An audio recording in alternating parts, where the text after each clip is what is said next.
पर गए, गुरुदेव के चरणों में गिर पड़े, नन्हे बच्चे की भांति फूट फूट कर रोने लगे। गुरुदेव, हमारे आंगन की दीवारें ब्रह्मा से प्रश्न करती हैं कि हे ब्रह्मा जी, दशरथ के आंगन की दीवार मुझे क्यों बनाया? किसी ऐसे गृहस्थ की आंगन की दीवार मुझे बनाते, कोई नन्हा बच्चा छूकर हमें चलता। हमारे आंगन के पत्थर रोते हैं कि दशरथ के आंगन का पत्थर विधाता तूने मुझे क्यों बनाया? किसी ऐसे गृहस्थी के आंगन का पत्थर बनाता, कोई बच्चा किलकारी मारकर रोता, हंसता, खेलता। गुरुदेव, मैंने पुत्र के लोभ में 3 विवाह किया, लेकिन मेरी तीनों रानियां बांझ हो गई, किसी के कोई संतान नहीं। गुरुदेव, क्या बिना संतान का मुंह देखे ही मैं दुनिया से चला जाऊंगा? मेरा श्राद्ध तर्पण करने वाला क्या एक पुत्र मुझे नहीं मिलेगा?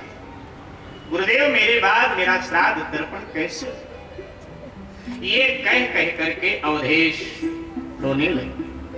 वशिष्ठ जी ने उठाया, दशरथ जी महाराज को अपनी गोद में बिठा लिया, अपने उत्तरीय से दशरथ के आंखों के आंसू को पोंछते हुए कहने लगे, राजन धैर्य धारण, कितने पुत्र चाहिए? दशरथ जी ने कहा, गुरुदेव मुझे एक वारिस चाहिए। मुस्कुराकर वशिष्ठ जी ने कहा, बस एक पुत्र चाहिए? दशरथ जी ने कहा, हाँ गुरुदेव, एक वारिस चाहिए। वशिष्ठ ने कहा, और 4 मिल जाए तो कैसा रहेगा? दशरथ जी ने कहा, गुरुदेव ये व्यक्तिगत आपकी मुझ पर कृपा।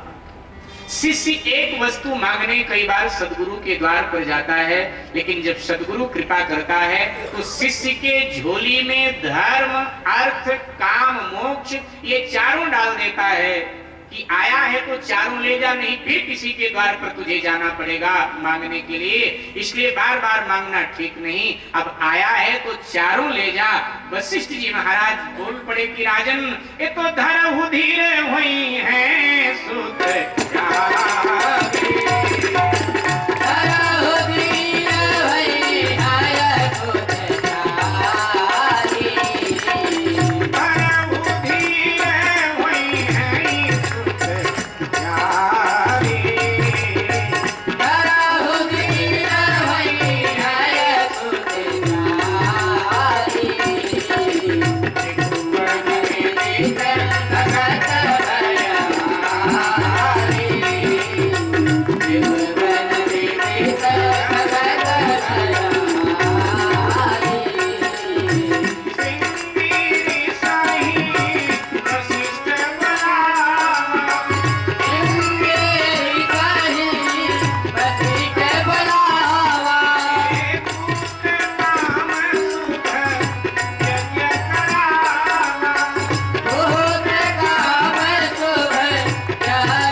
गुरुदेव आप कराइए।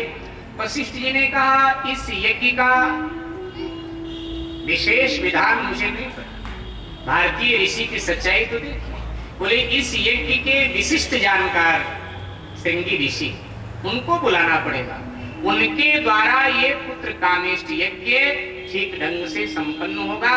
वैसे भी श्रृंगी तुम्हारे दामाद लगते हैं, तो इसलिए उनको बुलाया जाए और उनके द्वारा ये यज्ञ कराया जाए। ध्यान दीजिएगा, प्रथम दिवस में भी श्रृंगी ऋषि का नाम आया था, भागवत जी, जिसने परीक्षित को श्राप दिया। और आज भी श्रृंगी ऋषि का नाम आया है। ये श्रृंगी भिन्न है, दो है। जिन श्रृंगी ने परीक्षित महाराज को श्राप दिया वो समीक ऋषि के पुत्र हैं, और ये श्रृंगी जिन्होंने दशरथ जी का पुत्र कामेष्ट यज्ञ कराया, जो दशरथ जी के दामाद भी हैं, ये विभंडार ऋषि के पुत्र हैं। तो इनका समय त्रेता का है, उनका द्वापर। आप सबने वाल्मीकि रामायण के बाल कांड में पढ़ा होगा कि दशरथ जी की शांता नाम की एक पुत्री है जो महाराज श्रृंगी को ब्याही। अंगदेश के राजा रोमपाद की वो पुत्री थी। दशरथ जी ने उन्हें दत्तक पुत्री के रूप में गोद लिया था और बाद में फिर उनको श्रृंगी ऋषि को दे दिया था, ब्याह कर दिया था। तो इस अर्थ में श्रृंगी ऋषि को बुलाया गया। अयोध्या के बाहर उत्तर दिशा में सरजू के तट पर पावन यज्ञ मंडप की रचना हुई। 1 वर्ष तक ये यज्ञ चलता रहा। स्वाहा स्वाहा की ध्वनि से वायुमंडल गूंज उठा।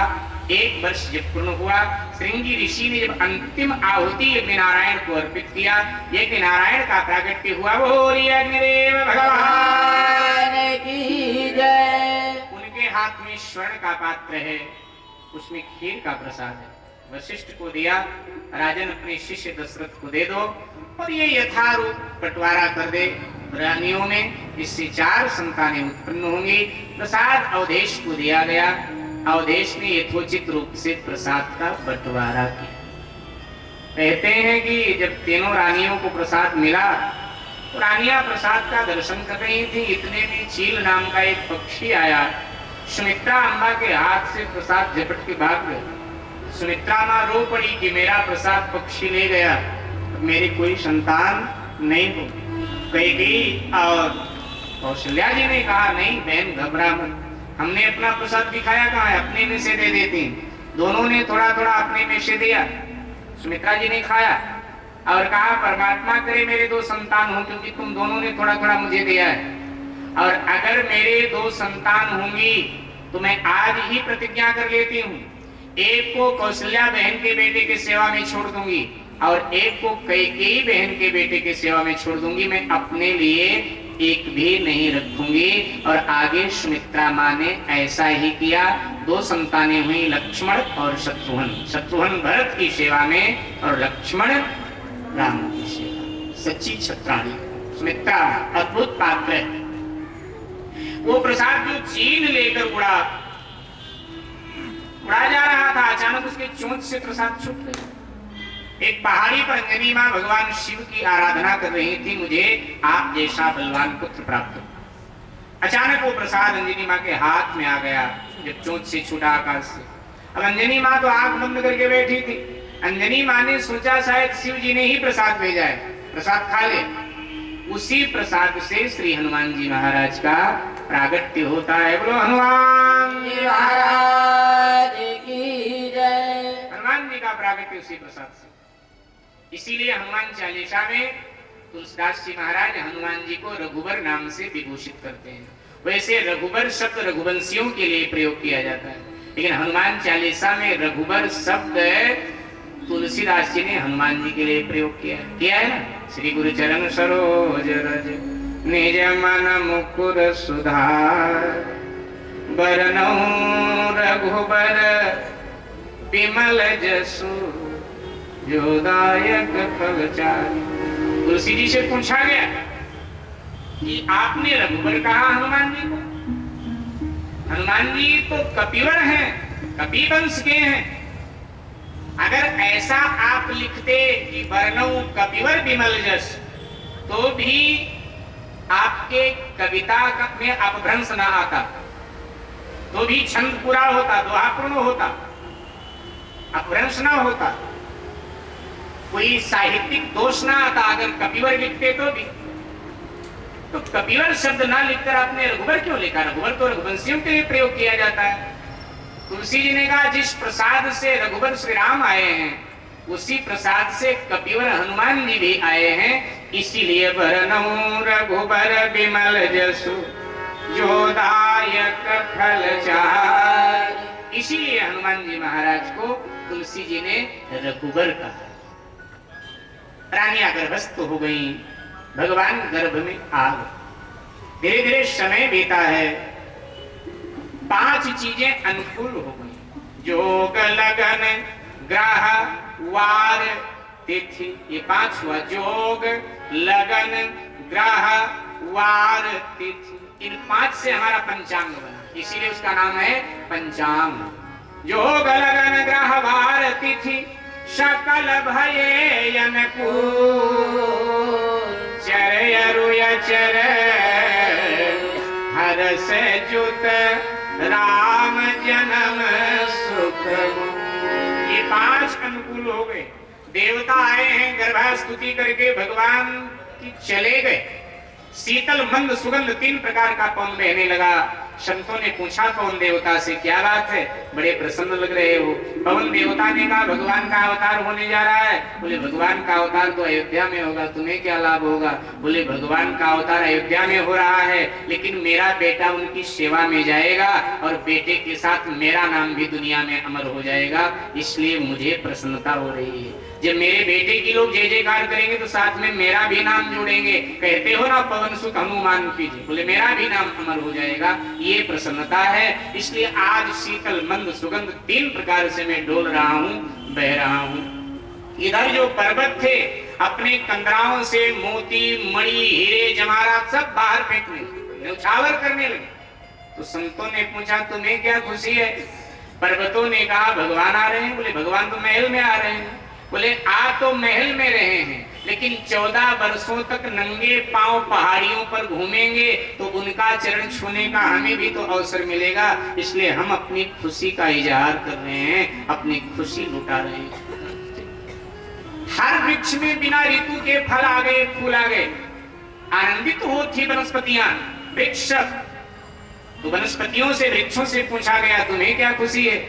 तो महल में भगवान आ रहा है। बोले आ रहा है महल में, लेकिन 14 वर्षों तक वृक्षों की छाया में ही विश्राम करेगा जब वनवास काल में होगा, और हमको सेवा का अवसर मिल जाएगा, हम भी धन्य धन्य हो जाएंगे, इसलिए हम प्रसन्न हैं, आनंदित हैं। इधर सरजू में बाढ़ आ गई।